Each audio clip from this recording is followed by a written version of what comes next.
Hello, and I'm back. Happy Friday! Wow, that was really kind of disorganized on my part. Yeah, I've been doing a lot of recording on my computer, had the computer internal mic muted, and yeah. And I did it again. I can't think straight here. I'm going to plug in my headphones.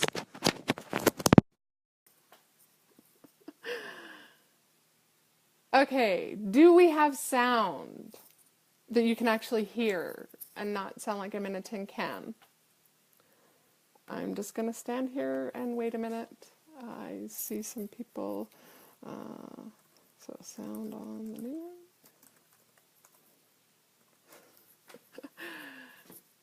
one. Okay, yep, yay. Okay, thank you, Pam.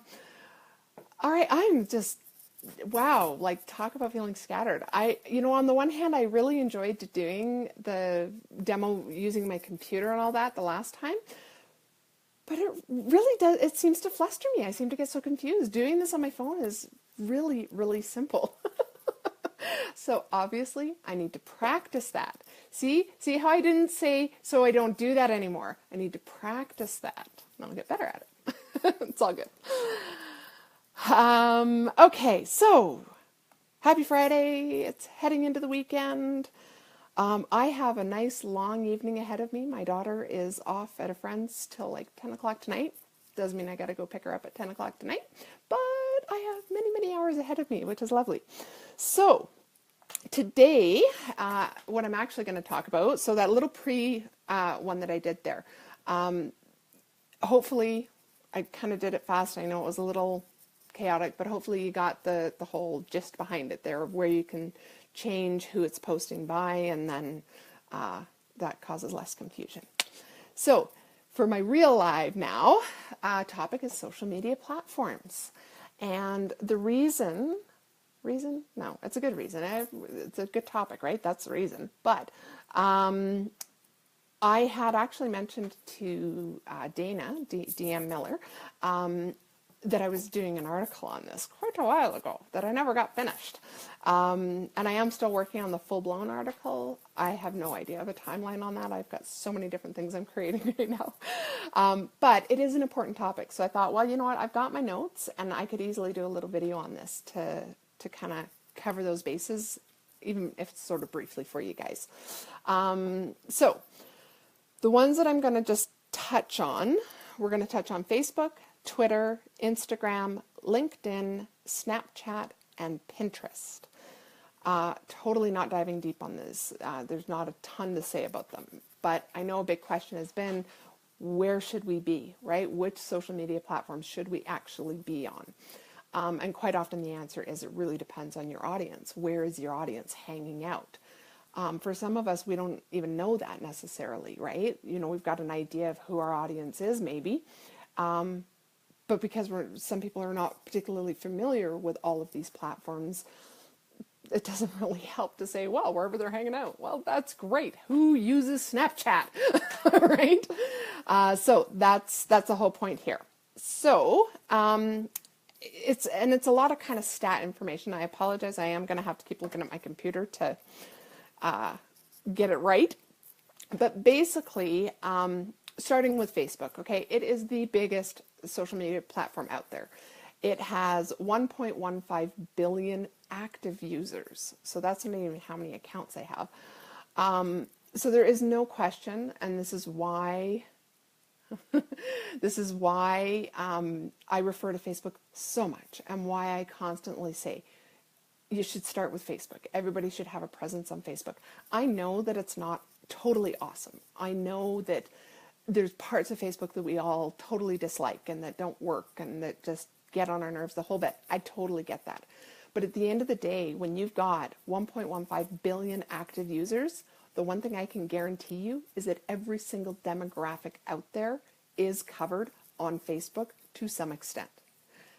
Yes, there are going to be bigger pockets of certain demographics. One of the things we hear a lot is that younger people are moving away from Facebook. There is some truth in that. Absolutely. They're moving more to Snapchat and Instagram. However, they do still exist. And I may have mentioned actually in a previous one where a friend of mine who he was launching a membership site, and his entire target market was young writers, 25 and under. Like, you can't even join his program if you're over 25. I was actually kind of disappointed about that. But anyways, 25 and under. And he launched that 100% on Facebook. He did not reach out to the other social media platforms at all. And he got over 400 paying students. So that right there, I mean, for one membership on their first launch to get over 400 students, all under the age of 25 and only utilizing Facebook. It speaks for itself, all right? So yeah, I honestly don't care what your demographic is. They are here on Facebook. You just need to figure out how to find them. And that can be a little bit trickier. Groups are one way. They are becoming more popular. I know for myself, I would say probably a good 95% of my time is actually spent in groups. I browse my actual news feed very, very little. And I don't even often necessarily post direct to my own timeline and stuff. I've got stuff going up and on my author page and on my business pages and whatnot, but really when I'm hanging out and mingling with people, it's in groups, and from all angles, whether I'm talking business or I'm talking books or I'm just socializing or whatever the case may be. Like, it's not just a work thing, it's better conversations happen in the groups. So yeah, so I'm going to say that right off, definitely Facebook. Everybody should have a presence there and manage it how you want. There's a lot of different ways on that, but it's worth having it as a sort of a start point. The other statistic that they have on that is that 76% of adults use Facebook daily. So again, that's a huge percentage. And I don't have the graph up right now on my computer, but I do recall that with Facebook, their percentages, when they show the graph of, how many from each age group is on Facebook, it's a pretty even split across the board. It's not that they've got 70% or 60% in a particular age group. It's pretty even across the board. So that's Facebook, which we all really know. So moving on, Twitter. All right, so what do we got with Twitter? Twitter, we've got 42% of adults use Twitter daily. And their demographics indicate that the majority of users range from about roughly 18 to 49 is the sort of age range. It is growing in use for customer service. Apparently there's been some studies and little surveys and whatnot done that have indicated that customers are really liking Twitter as a platform for customer service, as a means to reach businesses and that sort of thing.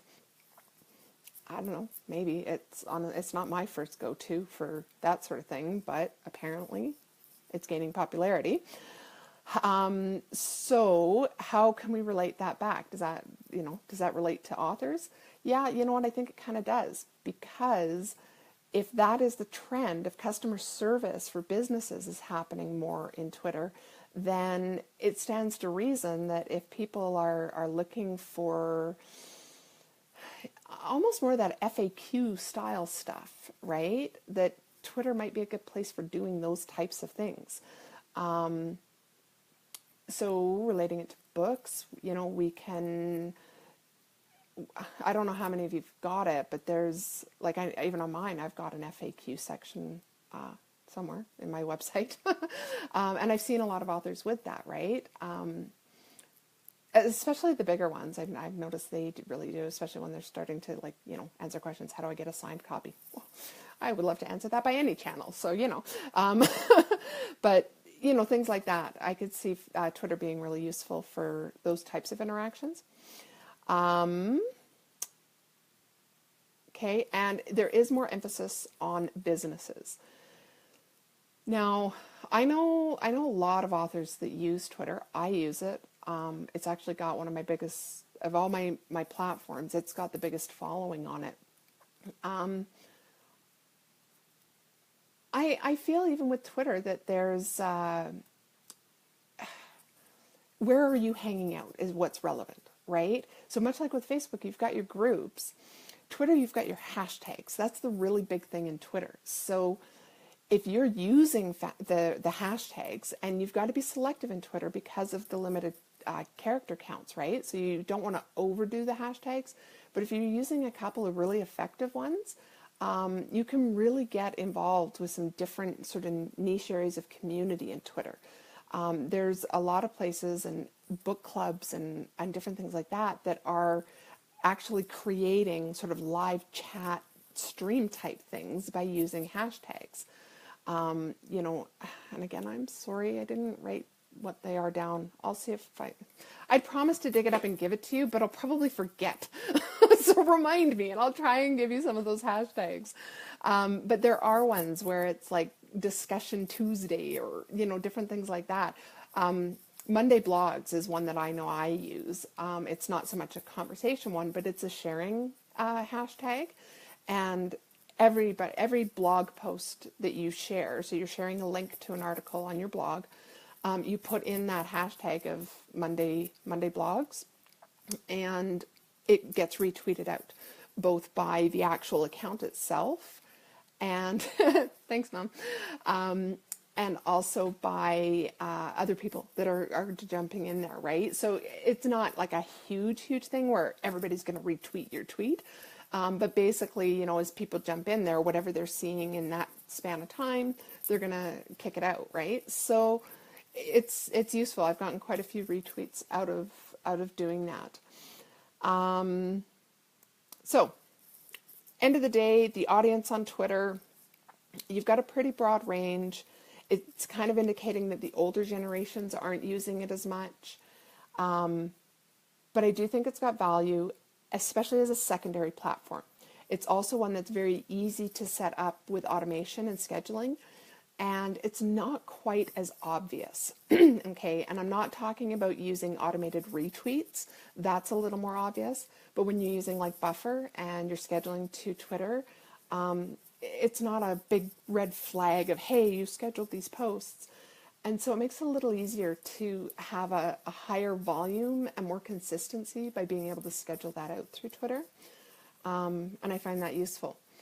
With any platform, you know, to get the most out of it, you need to initiate some interaction. So if you want to really benefit from Twitter, then you do need to be going in there and following other people and, you know, unfollowing the ones that unfollow you, really. I mean, there's tools that you can use for that. Retweeting, commenting, liking, right? It's that interaction that will really help to strengthen the audience. But I do believe that Twitter is still a very solid and relevant platform for authors, and in a wide range, you know, wide range, from young adult right up, and even children's books, because the parents are hanging out there, right? So that's that one. Move along. This is going to take forever if I take this long on each of them. Oh, well, we're not doing bad. Okay, so Instagram. Instagram is definitely an up and rising, more popularity, the whole bit. Younger crowd, you know, their demographics very much indicate a 18 to 19 kind of age, or sorry, 18 to 19, that's a huge range, right? 18 to 29 age range. And there are older age groups, and they're growing, but definitely right now it's still the lion's share is in that under 30 kind of age range, and they're showing that they've got 600 million active users, and 32% of adults use them. Did I get that one? No, I lied. Sorry, I looked at the wrong line. 51% of adults use Instagram daily. Okay, so, you know, there is a lot of activity going on there. But, I mean, that's a huge example. They didn't actually give me the number of users on Twitter, but Instagram, 600 million active users versus 1.15 billion active users on Facebook. That's a huge jump, right? So, and pretty much all other platforms are under that. So just another push for Facebook, sorry. Instagram. So it's definitely younger generations. So if you write young adult, you know, or stuff geared to that 30 and under kind of age range, definitely a place that you want to be. Doesn't mean that you don't want to be there if that's not your target. Again, they do have coverage in all of the demographics. So just understand that it might be a smaller audience for you. but so what, right? It's still a valuable audience. So yeah, so there's that. Where Instagram is really good, a couple of things. One, images are huge. Okay, so images are definitely the thing when it comes to Instagram. And the more creative you can get, the more people will jump on board with it, kind of thing. You know, and taking your own photos. Instagram is really quite big on that, as opposed to just sharing out stock photos and everything. You can do that too. I do a mix of a variety of things.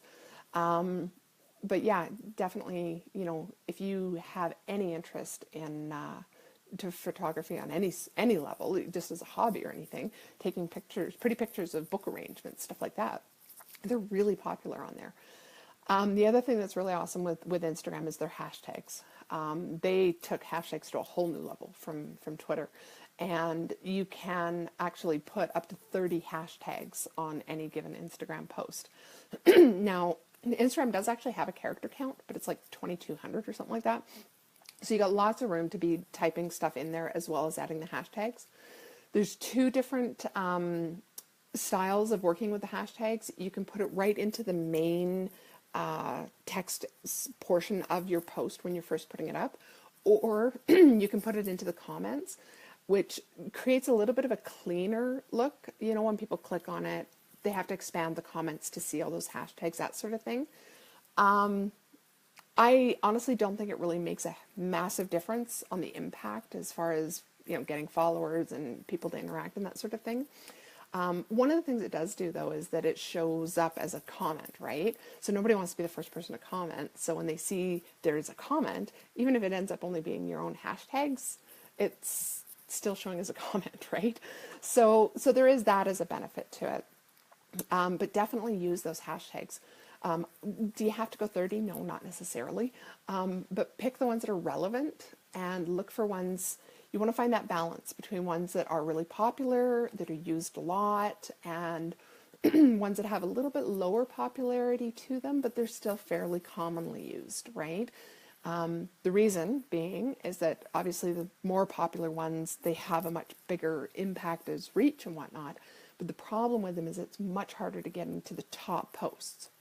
You've got to be really, you know, getting a lot of likes and a lot of comments, engagements, that sort of stuff to end up being featured as a top post in a really popular hashtag.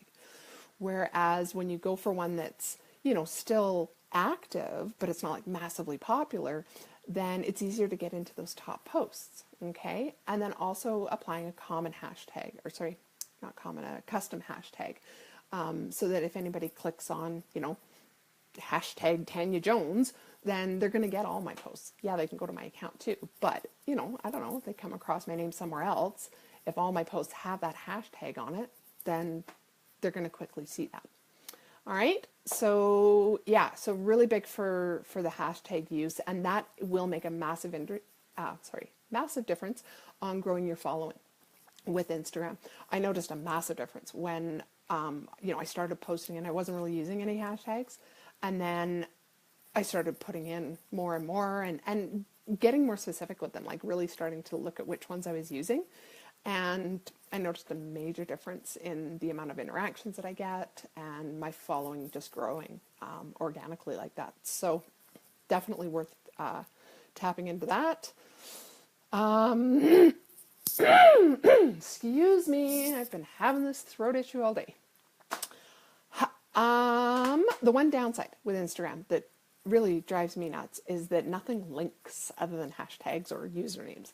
So you can't, like in the comments of a post, you can't put a link to a web article or something like that. Okay, so that I find really, really annoying myself, because I really like being able to link to articles. And when I'm looking at someone's post, I like the convenience of being able to click a link. So now, being that Facebook bought out Instagram, for those of you that didn't know that, my hope is, fingers crossed, that at some point we will start seeing links working in posts on Instagram. But the one way around it is that there is one link that you can provide in Instagram, and that's in your profile. So if you are doing some kind of a showcase piece or whatever, on your blog or whatever, put that link into your profile. Edit what you're saying in there even. And in your actual post itself, you can say LinkedIn profile, that kind of thing. Okay, so that's one thing that you can use for that to help it a little bit. And I see Pam's actually put up here hashtagify.me is a good site for hashtags. And yeah, there's a couple out there where you can to research your hashtags, right? What popularity are they? Having said that, when you're in Instagram and if you go up into the search bar, I'm trying to think if it shows on your phone or not. On the computer it does. There's not a lot that you can do in Instagram on the computer, but this is one thing you can do is when you type in a hashtag into the search field, it will actually tell you how many posts that hashtag has had. And I honestly can't remember. I think it shows you on the phone as well. Not 100% sure. So from Instagram, I'm actually going to lead into Pinterest because this is actually a really nice little segue.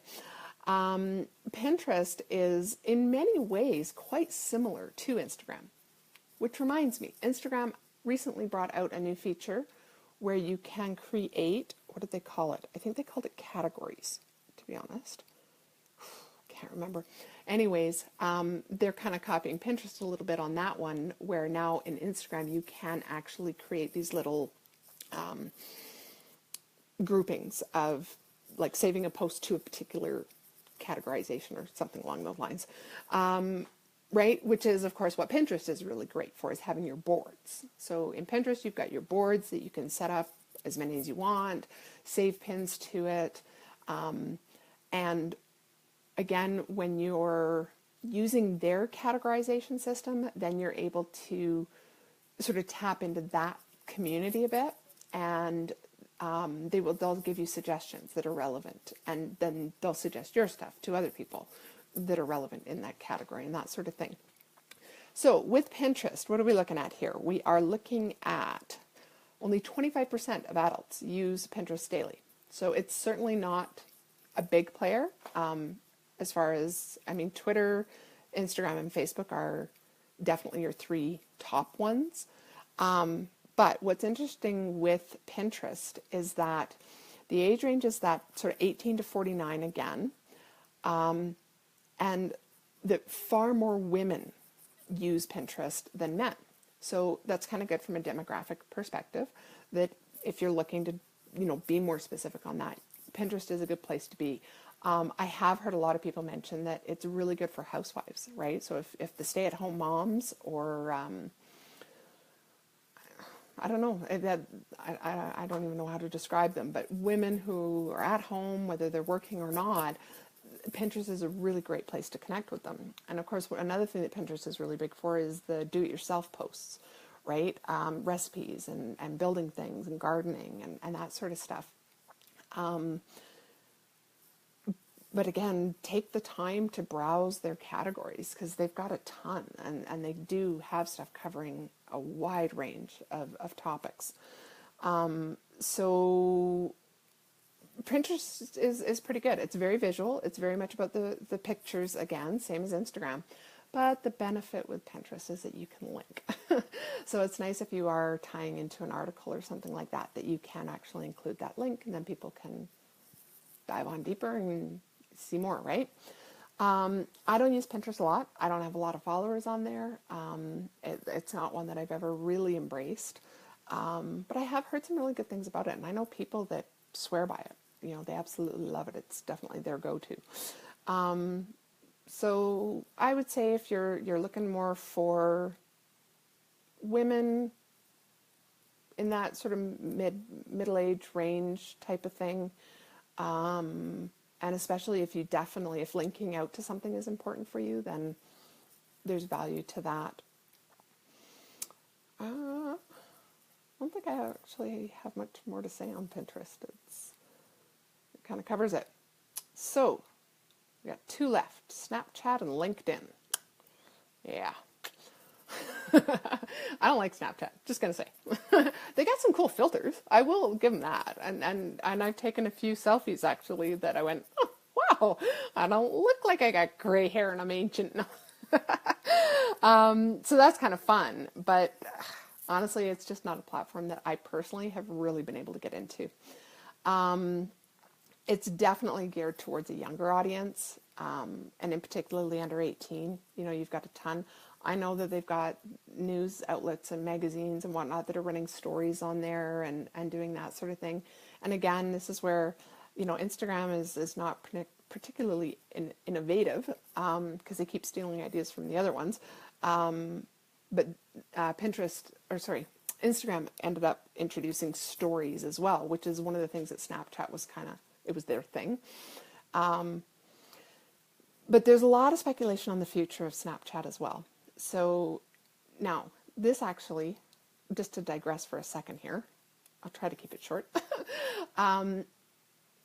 It's an important thing, and I know I've talked about email lists before, okay? Why are email lists so important? Because you own them. They're yours. With all of these social media platforms, you build a following on there, you don't own that following. You can't take it with you, you know, wherever you go, kind of thing. So Snapchat, great example. You end up building a following on Snapchat and they end up shutting down. Well, you've spent all that time building that following and you've got nothing to show for it, right? Other than whatever was happening in real time, but it doesn't carry on. You know, you can't transfer it over, say, oh, well, I'll just move all these followers over to Instagram. Like, it doesn't work that way. So that's something to really be mindful of when you're putting effort into growing. Not a big deal if you're using it as a secondary platform and you're automating stuff and you're, you know, doing different things like that. I haven't tried automating to Snapchat. There may be issues with that. I don't really know. It's not a platform that shows up in something like Buffer to choose from. So, you know, there's that sort of side of it. But like I say, their future is on shaky ground. There's a lot of speculation because they turned down, I don't know, some ridiculously billion-dollar offer from Facebook. Facebook tried to buy them out, and they turned them down. Seriously. So yeah, and so I mean, Facebook's retaliation to that is that this is one of the reasons why Instagram started with their stories, because now basically what Facebook has done is they've said, okay, well, you're not going to sell to us, then we're just going to rebuild what you're doing in our own systems, right? So it's going to get to the point where people are going to be like, well, why am I on Snapchat? Because everything I need is already in Facebook or Instagram, and those are the two places I hang. Okay, so my personal opinion on Snapchat is it's fun for a giggle, but I don't give it a lot of serious time. And then last, LinkedIn. LinkedIn is a very different platform from all the others, primarily because it is focused on being a professional network. Now, does that mean that it either does or doesn't have value for authors? Again, it's going to depend.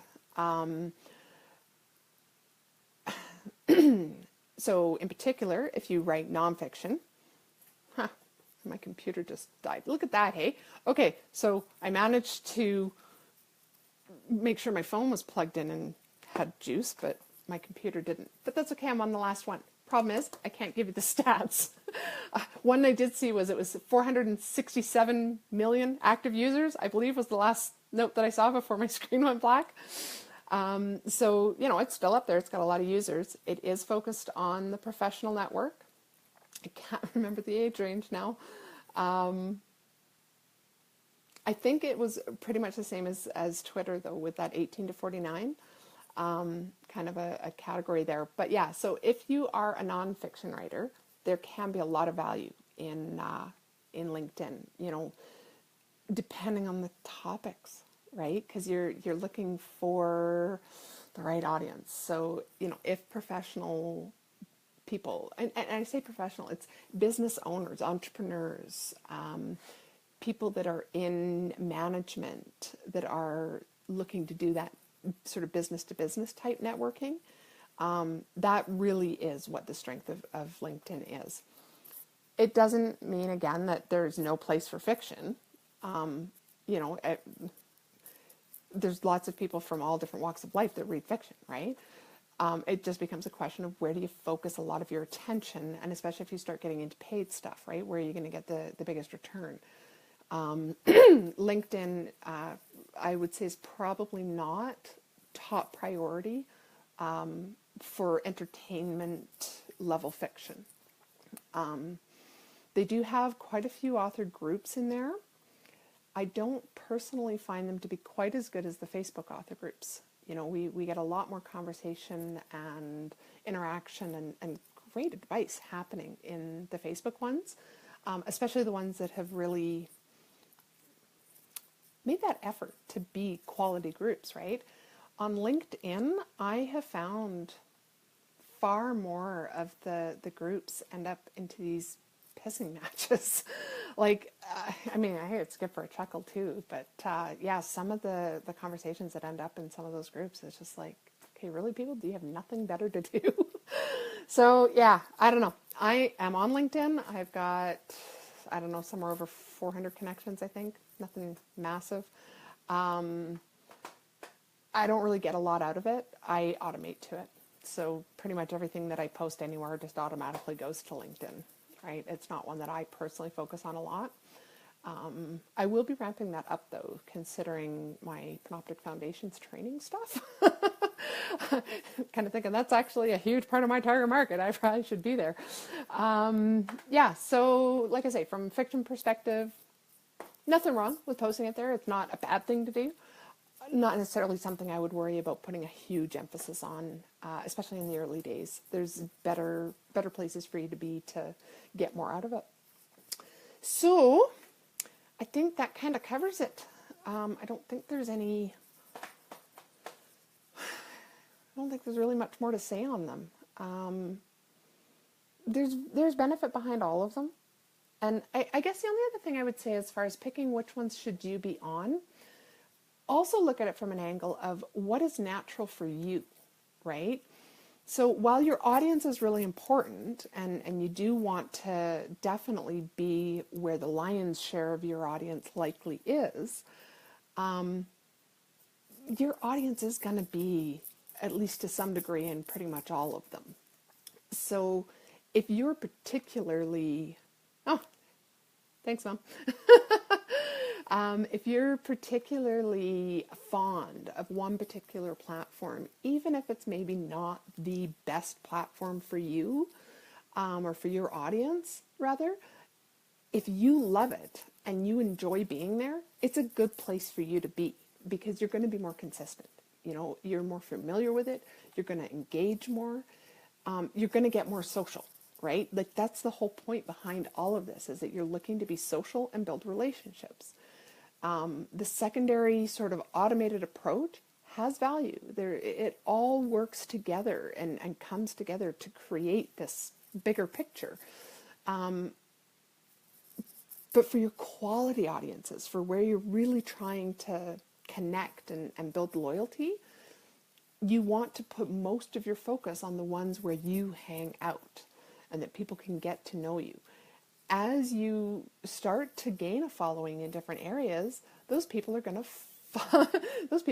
follow you from one place to another. And if you only ever hang out in a particular group on Facebook, as people start to get to know that, they're going to come to you, right?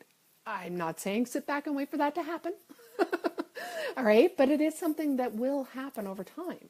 So keep that in mind, right? Find that balance. Now, Riley, how do you find the time to do all these things? We got a secret time to have. Yeah, well, it's that immortality thing again, right? No. Okay. Well, I'm glad you're finding it helpful. Now, just to clarify on this, I've just run through all these different platforms. Please don't do them all. Oh my goodness.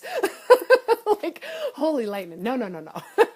I've kind of mentioned in previous videos and stuff, pick one platform that is your primary platform and focus on that. And for almost everybody, I would actually recommend Facebook for that. And I could talk about that all day long. So pick one to really focus on. Once you're in a routine and a pattern and you're consistent and you're comfortable with it and it basically just becomes a part of your days, just like grabbing a coffee in the morning and getting your toast or whatever. Once it's that relaxed and casual and flowing, then add another one. Okay? Don't overwhelm yourself trying to hit all of this stuff at once. The only exception that I make to that is if you want to follow sort of a path that I did, where I automate everything. So, Riley asking me, how do I find the time to do all these things? I don't. I do it once. I really do. I do it once and then I automate. So even my blog posts, so all of the blogs, Bookshop Bistro and my author blog, and then my business ones as well, when I'm looking at doing, I have to pause on that because I said my business ones. With the exception of the Gateway Gazette, which I think Tracy might actually be on here watching today. She is the automation behind the Gateway Gazette, and she's amazing, okay? But that's a whole different beast, okay? That's a news media website honestly, she's got us scheduling anywhere from 6 to 12 posts a day on that one, okay? Totally different beast, all right? So don't use that as a comparison. But when you're dealing with your author blogs, or like I say, my other ones, so my business for Panoptic Foundations, that sort of stuff, I post it on, the blog, and then I use automation tools from there to ship it out everywhere, right? So, and I use Jetpack for most of it, right? So Jetpack is free, and you can use Jetpack on WordPress.com as well as on the self-hosted, and schedule it so that you've connected a few of your different social medias. It's not all inclusive. You can't ship it off to Instagram. I don't even think you can do Pinterest. I cover Facebook, Twitter, and LinkedIn. And that's another platform I forgot to mention was Google+. And honestly, I did not even grab any stats, and that goes to show you how front of mind they are. It's still a thing. I do have some of my stuff that automatically posts out. I set up a Google Plus profile. Yep. Yeah. Tracy is Gateway Gazette. So yeah, Google Plus is a thing. It's definitely not one that I place any level of priority on. However, one of the strong benefits with having your blog posts go to Google Plus is the fact that it's owned by Google. And we have proven, especially with our Gateway Gazette content in there and the media stuff, it does help the ranking and the search engine finding of things. Okay, so I don't use it as a social platform and to necessarily build relationships, but I definitely post to it through automation to help with the search engine ranking and that type of stuff. So that's something else to keep in mind. But yeah, like I say, automation is how you manage to do these things. And I do it, just blasts out. And then when I want to do something where, I want to post in specific groups or to Pinterest, to Pinterest, but also to Instagram, then I'm using things like Buffer, right? Where I'm able to actually connect those accounts and do those. And they work a little differently. Instagram in particular, you cannot direct post to Instagram. It has, from a third party, a third party app cannot direct post. You have to do it, right? And it can't be done through a computer. You have to do Instagram from your phone. So what providers like Buffer have done, and CoSchedule and Hootsuite, I think. Hootsuite, yes. I'm not sure about CoSchedule actually. But those, I'm pretty sure those three, what they've done is they've created a sort of a separate app where you download this free app onto your phone, you schedule to Instagram through Buffer or Hootsuite or whatever, and then you can pre-write it, right? So you can pre-think what you're going to say and pick your image, all that sort of stuff, set it up, how it's going to go to Instagram, schedule it. They then send you it to your app on your phone, and they send you a reminder and say, hey, it's time to post to Instagram. And then you open it, you tap the button to say, open in Instagram, and then it moves everything over. And for your text portion, the caption portion of it, it automatically copies it to your clipboard. So then when you're in the actual Instagram app, the picture comes up automatically, and you hit next to get to the text area, and you just have to paste. So you don't have to come up with your wording, you don't have to retype it, and any of that sort of stuff. So they've made it as easy as they possibly can, but Instagram flat out does not allow third-party apps to automatically post direct into it. So you have to do it via this reminder sort of setup, which is why my Instagram posts are all over the map. They are never at the same time of day. But it works, you know, and it has helped me to remain at least some level of consistency. And I do post regularly to Instagram. And it's been my I don't want to say fastest growing, because I mean, I've only got like, I think just over 500 followers on there, but I don't know, it feels more intimate, you know, like I get a few comments, I get a fair number of likes. I'm pleased with the level of likes that I'm getting on my posts, you know, and it just feels a little more interactive in some ways. I don't know. I really like Instagram. Other than their links. I wish we could link. Anyways, that's another. Okay. Yeah. So anyways, that kind of just to answer in a long form, Riley, sorry.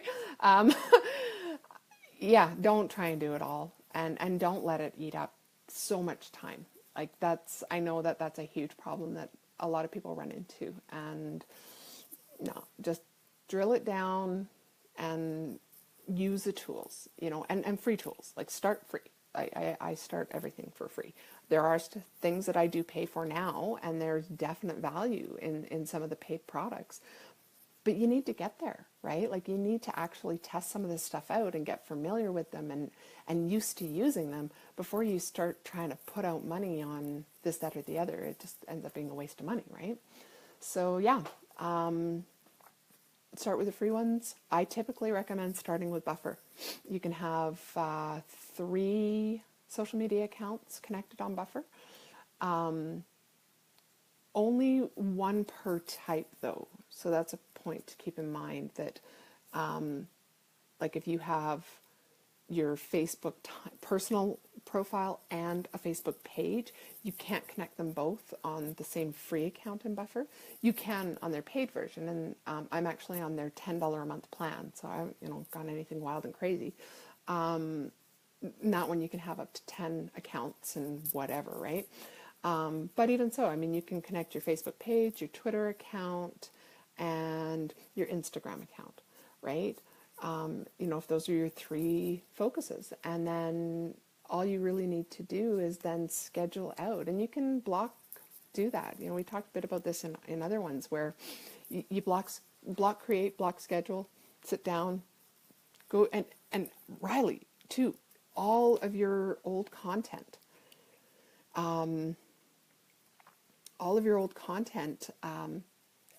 reuse that stuff, right? Like, drive more traffic to it.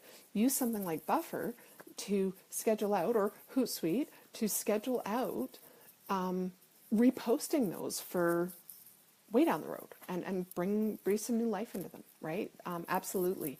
And do it once a month. Sit down once a month, schedule as much in as you can, say, okay, done, moving on, right? So yeah, definitely take a more laid back approach to it, and don't stress about trying to do it all or eating up a ton of time.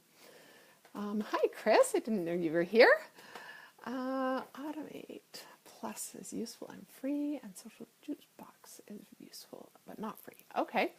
I am familiar with Social Jukebox. They used to actually be a Twitter-only thing, and I noticed they adjusted and made a bunch of changes, and they're now for other platforms.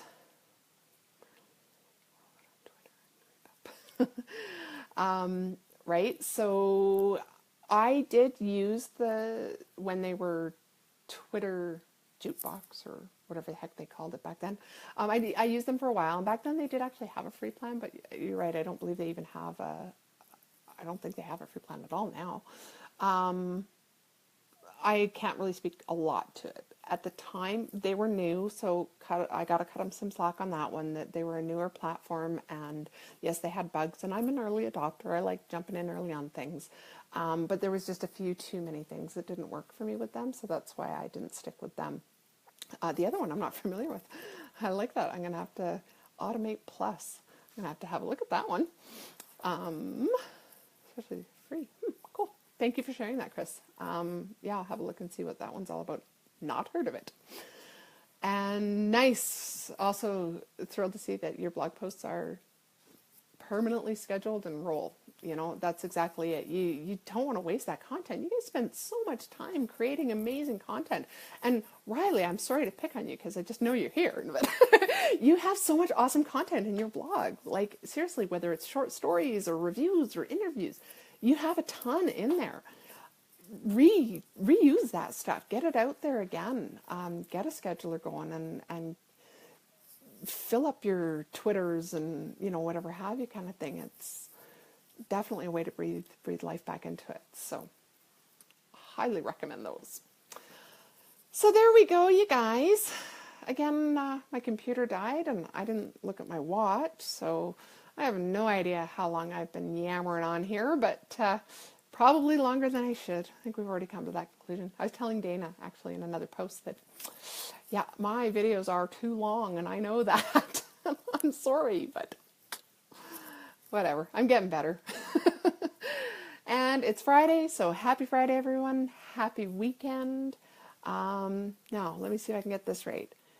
It's not Mother's Day in the UK, but I think it is in the US on Sunday. So happy Mother's Day to all the US mothers. I think I wished happy Mother's Day to the UK mothers back in, I think it was March. So yeah, have an awesome weekend, and I hope the weather is lovely for you, and I hope you're being productive, and you're getting lots of writing done, and having fun. You can suck when you're in a bar. Oh my, yes, Riley, I guess that would be true, wouldn't it? Evenings and weekends. Oh, and Canadian ones too. Did I just say American? I meant North American, but yes, Canadian mums too, which is me. My daughter actually put together whatever she's given me last night. It was her whole thing for most of the evening, so I don't know what it is, but she's very excited for giving it to me on Mother's Day. Yeah, so have an awesome weekend, and I'm sorry, Riley, I know you've got to work, but hopefully you get some entertainment in that too, though, right? Like, even if it's not like paid entertainment, there's got to be just, you know, people that provide entertainment just because they're drinking. And on that note, I'm going to wrap her up and bug out. So, talk to you guys soon. Bye.